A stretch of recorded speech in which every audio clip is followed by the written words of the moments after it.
വനം വകുപ്പ് ഉദ്യോഗസ്ഥരുടെ നിലപാട് കർഷക വിരുദ്ധമാണെന്ന് പീരുമേട് എംഎൽഎ വാടൂർ സോമൻ. വനനിയമ ഭേദഗതി നിയമത്തിൽ സർക്കാർ കർഷകർക്ക് അനുകൂലമായ നിലപാട് സ്വീകരിക്കും. ഇരിക്കാൻ പറഞ്ഞാൽ കിടക്കുന്നവരാണ് വനം വകുപ്പ് ഉദ്യോഗസ്ഥരെന്നും വാടൂർ സോമൻ ആരോപിച്ചു.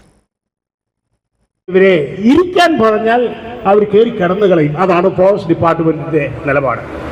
അതുകൊണ്ട് തന്നെ ഇവരുടെ ഈ നിലപാടുകളോട് നമുക്ക് യോജിക്കാൻ ഒരു നിവൃത്തിയില്ല എന്നുള്ളതാണ് യാഥാർത്ഥ്യം.